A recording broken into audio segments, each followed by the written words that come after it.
ሴቷ አሽከርካሪ በመደበኛነት በ20 ደቂቃ ውስጥ ልትወጣበት የምትችለው መንገድ ዛሬ ለ1 ሰዓት ያህል ከነዳች በኋላም አሁንም ሊያወጣት እንዳልቻለ ስትረዳ ደነገጠች። ተሳፋሪዎቹም የሆነ ችግር እንዳለ ተሰምቷቸዋል። በመንገዱ ዳር ያለውን ዛፍ ቀድሞውኑ 6 ጊዜ አይተውታል።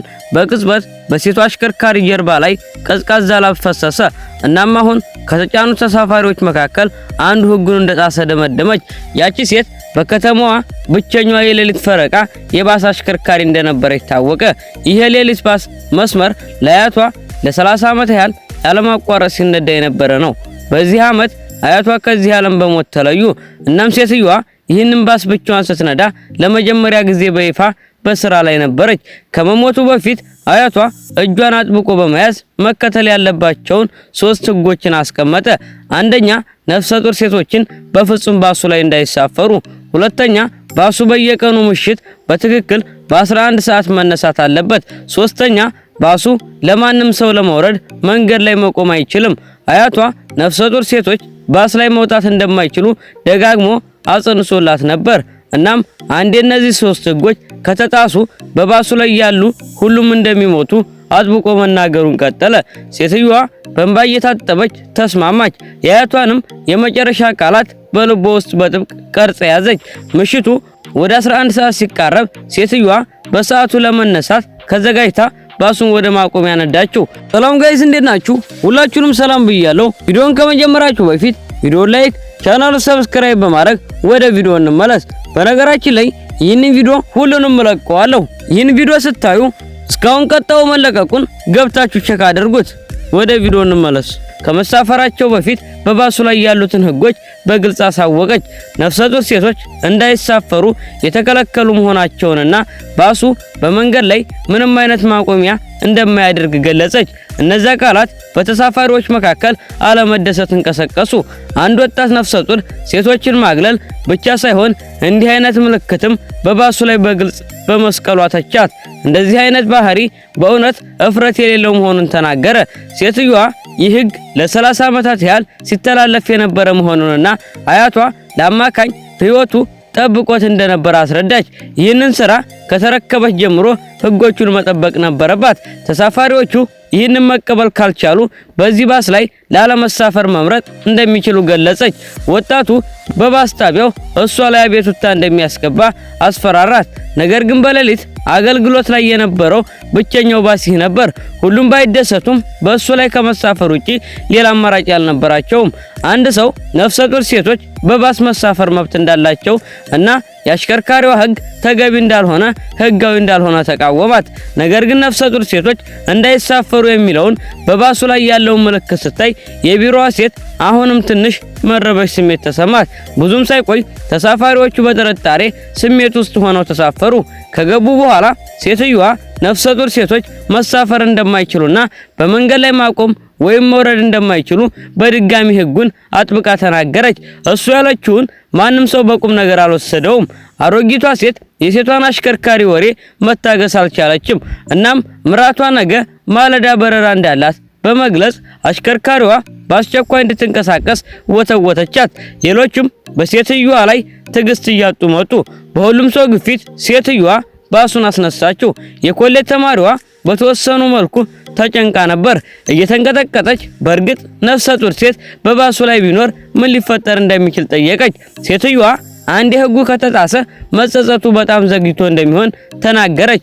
ነገር ግን ወጣቱ እሷ ሁላችንንም ለማስፈራራት እየሞከረች እንደሆነ ተናገረ። አሮጊቷ ሴት የማሽከርከር ኃላፊነቷን እያሸሸች እንደሆነ በመናገር ነፍሰ ጡር ሴት እንኳን ብትሳፈር ምንም ነገር እንደማይፈጠር ትናገር ጀመር። ሴትዮዋ ፍሬኑን ረገጠችው። ነፍሰ ጡር ሴት ባስ ላይ ከወጣች ሁሉም ሰው እንደሚሞት ተናገረች። እነዚያ ቃላት በተሳፋሪዎች ላይ ድንጋጤን ፈጠሩ። የቢሮዋ ሰራተኛ ሴትዮዋ የምትናገረውን ነገር ምንም አይነት ሳይንሳዊ መሰረት እንደሌለው ትቋወም ነበር። ሴትዮዋ ይህ አያቷ በ30 ዓመታት ልምድ የነበረውን ነገር መሆኑን በድጋሚ ገለጸችላቸው። እሷ ምን ያህል በቁም ነገር እየተናገረች እንደሆነ ስታይ የአሮጊቷ ሴት ምራት በጣም ፈራች። በባሏ ጭን ላይ ተቀምጣ በእርግጥ እውነት መሆኑን ጠየቀች። ባልየው ሴትዮዋ ከትንሽ ነገር ትልቅ ነገር እየፈጠረች እንደሆነ በማሰብ እንዳትፈራ አረጋጋት። በተጨማሪም እሷ ለማንኛውም ነፍሰ ጡር አልነበረችም ነበር። ሴትዮዋ ቢያምኑም ባያምኑም ግድ አልሰጣትም። እናም እነዛን 3 ህጎች በሰዎች ህይወት ከተፈተኑ መሆናቸውን ተናገረች። ወደ ጸጥተኛው ጫካ ክፍል እየተቃረቡ እያለ ሴትዮዋ በባሱ ላይ ነፍሰ ጡር ሴት መኖሩን ለመጨረሻ ጊዜ ጠየቀቻቸው። የቢሮዋ ሰራተኛ በጭንቀት ሆዷን ነካች፣ ነገር ግን ምንም አልመለሰችም። ወጣቱ ሴትዮዋን በጣም ተናጋሪ ነች በማለት ይከሳት ጀመር። በባሱ ላይ የነበሩት ተሳፋሪዎችም በፍጥነት እንድትነዳው ተወቷት። ሴትዮዋ ከዚህ በላይ ምንም አልተናገረችም። ማርሽ ቀየረችና ባሱን ወደ ጫካው ነዳችው። ለ10 ደቂቃዎች በኋላ ሁሉም ሰው አሁንም በሰላምና በደህና ነበር። እናም ሁሉም ሴትዮዋን እኛን ለማስፈራራት እየሞከርሽ ነው በማለት ይከሷት ጀመር። አሮጊቷ ሴቷ አሽከርካሪ በቀላሉ ደካማ የመንዳት ችሎታ እንዳላትና ነፍሰ ጡር ሴት ብትሳፈር የሆነ ነገር ይፈጠራል ብላ እንደምትፈራ ተናገረች። ያንን ኃላፊነት መሸከም ስለማትችል ነፍሰ ጡር ሴቶች እንዳይሳፈሩ ትከለክላለች አለች። ሴትዮዋ ቀድሞውኑ ብዙ ጊዜ እንዳስጠነቀቀቻቸው በመግለጽ አሁን ባሱ ወደ ጫካው ስለገባ ለእነሱ መጸጸቱ በጣም ዘግይቶ ነበር። ያንን ከሰማች በኋላ አሮጊቷ በጣም ተናደደች። ከሁሉም በላይ እሷ ዓለምን ያየች ሰው ነበረች። እንዲህ ባለው አጉል እምነት ላይ በፍጹም አታምንም። ሁሉም ሰው ምንም ቢቸገር የለም ብሎ ሲያስብ አንድ አስፈሪ ነገር ተከሰተ። የተለመደው የመንዳት ልምድ መሰረት ይህ መንገድ በ20 ደቂቃ ውስጥ ብቻ ከጫካው መውጣት ነበረበት። ነገር ግን ዛሬ ባሱ ለግማሽ ሰዓት ያህል ከተነዳም በኋላ አሁንም በጨለማው ጫካ ውስጥ እየተሽከረከረ ነበር። ወደ መድረሻው የሚወስደው ዋሻው ምልክት ምንም አልነበረም እና ከጫካው ስለመውጣቱም ምንም ምልክት አላመጣም። ከተሳፋሪዎች አንዱ በዚህ ባስ ላይ በተደጋጋሚ የሚጓዝ ነበር እና መንገዱ ስህተት መሆኑን በመጠቆም ህዝቡ ወዲያውኑ በጩኸትና በሁከት ተሞላ። አሮጊቷ ሴትዮዋን ሆን ብላ የተሳሳተ መንገድ በመያዝና በክበብ በመንዳት የምራቷን የማለዳ በረራ እያስተጓጎለች መሆኑን በቁጣ ከሰሰቻት። ወጣቱም የሆነ የተለየ ነገር እንዳለ ተሰማው። ባሱ ደጋግሞ አንድ ቦታ ላይ ብቻ እያለፈ መሆኑን ሲረዳ በጣም ደነገጠ። ያው ዛፎች ቀድሞውኑ 6 ጊዜ ታይተው ነበር። ባሱ ሊያመልጡት በማይችሉበት አዙሪት ውስጥ መያዙ ግልጽ ነበር። ሊገለጽ የማይችል ፍርሃት በመላው ባሱ ውስጥ ተሰራጨ። የኮሌጅ ተማሪዋ በፍርሃት ሆና ከሙት መንፈስ ጋር ተጋይተው እንደሆነ ጠየቀች።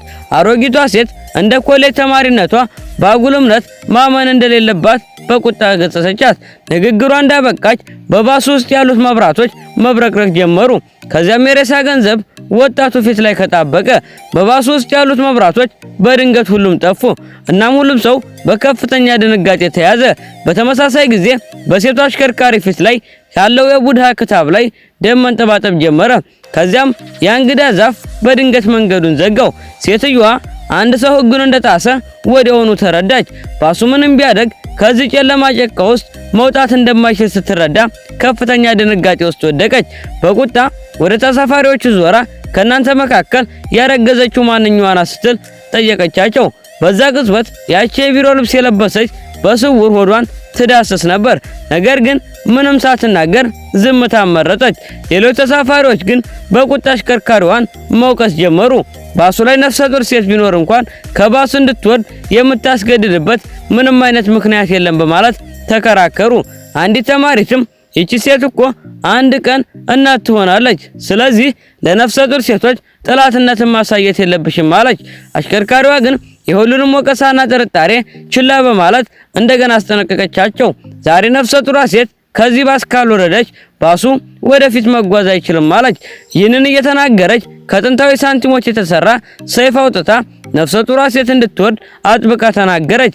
በዛ ቅጽበት በባሱ ውስጥ አስፈሪ ጸጥታ ሰፈነ። ነገር ግን ማንም ሰው እርጉዝ መሆኑን አላመነላቸውም ነበር። በድንገት አሽከርካሪዋ በትኩረት አይኗን ተማሪዋ ላይ ተከለች። ተማሪዋ ግን በድንጋጤ ወዲያውኑ እርጉዝ እንዳልሆነች አስተባበለች። ይህንን ያዩት ሌሎች ተሳፋሪዎች በትዕግስት ማጣት አሽከርካሪዋ ሌሎችንም መፈተሽ እንድትቀጥል ገፋፏት። አሽከርካሪዋም ነፍሰ ጡሯን ሴት የግድ ማግኘት አለብን፣ ካልሆነ ግን ያስፈሪ ነገር ሲመጣ ሁላችንም እንሞታለን ስትል አስረዳቻቸው። እነዚህ ቃላት ግን ተሳፋሪዎቹን አላስፈራራቸውም። ይልቁንም ሴትዮዋ ድንጋጤ ለመፍጠር እየሞከረች እንደሆነ ስላሰቡ በትችት አጠቋት። ሆኖም የአሽከርካሪዋ ነፍሰ ጡሯን ሴት ለማግኘት በመቁረጥ እያንዳንዳቸውን አንድ ባንድ ለመፈተሽ ተነሳች። ነገር ግን በአንድ ላይ ይጓዙ የነበሩት አማትና ምራቷ በሴትዮዋ እጅ ላይ በመጽየፍ ወዲያውኑ ፍተሻውን ተቃወሙ። የብራንድ ልብሶቻቸውን ካበላሽሽብን ከቶም ልትከፍኛችን በማለት ይሰርቧት ጀመር። በዛው ቅጽበት የቢሮ ልብሷ ሴትም ያለ ፍቃድ ሰውን ለመፈተሽ ህገወጥ እንደሆነ ተናገረች። አንድ ወጣት ደግሞ ነገሩን ወደ ቀልድ በመቀየር ሰውን የምትፈትሽ ከሆነ እኔ መጀመሪያ እንድትፈትሽ ፍቃደኛ ነኝ ሲል ፈገግ አለ። አሽከርካሪዋ ግን የምትቀልድበት ጊዜ አልነበራትም። በቅጽበት አንድ እጅግ አስፈሪ ድባብ ባሱን ወረረው። አሽከርካሪዋ ያ የሚያስፈራ ነገር ሊመጣ እንደሆነ በደንብ ተሰማት። ነፍሰ ጡሯ ሴት አሁንም ካልተገኘች ሁላቸውም መገደላቸው ነው። ሌሎቹ ግን በዚህ ዓለም ላይ መናፍስት አሉ ብለው አያምኑም ነበር። ሴትዮዋንም ልታስፈራራቸው ብቻ እንደምትሞክር አሰቡ።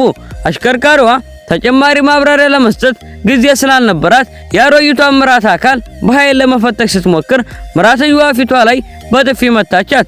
አማቷን በቁጣ ጣቷን እየቀሰረች ደግመሽ የምራቴን አካል ብትነኪ እገልሻለሁ ስትል ዛተችባት። ከነዚህ አላዋቂ ተሳፋሪዎች ጋር የተጋፈጠችው አሽከርካሪዋ ምንም አማራጭ በማጣት በዚህ ባስ ላይ ነፍሰ ጡር ሴት ካለች ሁላችሁም ከሷ ጋር ትሞታላችሁ ስትል በሐዘን አስጠነቀቀቻቸው። የቢሮ ልብሷ ሴትም በተወሰነ ደረጃ የመኪናዋ ድባብ ቢያሰጋትም አሮጊቷ ግን እንደዚህ ባለው አጉል እምነት ጨርሶ አታምንም ነበር። ምራቷ ደግሞ አሽከርካሪዋ ገንዘብ ፈልጋ መስሏት $1000 ጥሬ ገንዘብ አውጥታ ፊቷ ላይ በመወርወር ይህንን ይዘሽ ወዲያው አሽከርካሪ ስትል አዘዘቻት። አሽከርካሪዋ ግን ይህንን የምታደርገው ለገንዘብ እንዳልሆነ በመግለጽ ባሱ ላይ ነፍሰ ጡር ሴት እንዳለችና ሁሉም ሰው ከሷ ጋር እንደሚቀበሩ ደግማ ተናገረች። የቢሮ ልብስ የለበሰችው ሴትም የዚህችን ሴት ቃል በማመን የለብንም በማለት ተሳፋሪዎችን ማነሳሳት ጀመረች። በድንገት ተማሪዋ ተነስታ አሁን ከመሳፈራችን በፊት ይቺ የቢሮ ልብስ የለበሰችው ሴት ሆዷን ስዳብሳ ይቻታለሁ፣ ስለዚህ ያረገዘችው እሷ መሆን አለበት በማለት ጠቆመች። የቢሮ ልብስ የለበሰችው ሴት ግን ሆዴን አሞኝ ነው እንጂ አላረገዝኩም በማለት አስተባበለች። ተማሪዋ ወደ ቤቷ ለመሄድ እጅግ ጓጉታ ስለነበርና መሞት ጨርሶ ስላልፈለገች ነፍሰ ጡር የሆነችው አካል በፍጥነት እንድታምን እያለቀሰች ለመነች። እነዚህ ቃላት ግን አሮጊቷ ዘንድ ስድብን አስከተሉባት። አሮጊቷም አንቺው ራስሽ ነሽ ያረገሽው ስትል ተማሪዋን ከሰሰቻት። ተማሪዋም ወዲያውኑ እያስተባበለች ማንም ሊያምን ስላልፈለገ ሴቷ አሽከርካሪ በቁጣ የመጨረሻ ማስጠንቀቂያዋን ሰጠች። ንግግሯ እንደጨረሰች ግን በባሱ ውስጥ የተሰቀሉት ቃጭሎች በራሳቸው መጮህ ጀመሩ። የቡድሃ አንገት ጌጥም በኃይል መንቀጥቀጥ ጀመረ። አሽከርካሪዋም ይህ እጅግ መጥፎ ምልክት መሆኑን ተረዳች። ይሁን እንጂ ነፍሰ ጡሯ ሴት ካላገኟት ማናቸውም በህይወት አይተርፉም ነበር። በመሆኑም በጩኸት እንደገና ጠየቀች። ከናንተ መካከል ያረገዘች ሴት ማንኛዋ ናት? አሁኑኑ ውጪ። መሞት ከፈለግሽ እኔን አትጎትችኝ። አሁንም ከባሱ ለመውረድ አልረፈደም አለቻት። ሌሎቹ ግን አሁንም አሽከርካሪዋን አላመኗትም ነበር። ነገር ግን በሚቀጥለው ሰከንድ አንድ እጅግ አስፈሪና የሚያስጠላ መንፈስ መላውን ባስ በኃይል ወረረው። ተሳፋሪዎቹም በጣም ከመፍራታቸው የተነሳ ትንፋሻቸው ተቆርጦ ለመናገር እንኳን አልደፈሩም። ሴት አሽከርካሪ ያስፈሪ ነገር አሁን ሙሉ በሙሉ እንደደረሰ ተገነዘበች። ቀጣዩ ሲለቀቅ ወዲያው እንዲደርሳችሁ ላይክ እና ሰብስክራይብ ማድረጋችሁ እንዳትረሱ። ይመቻችሁ።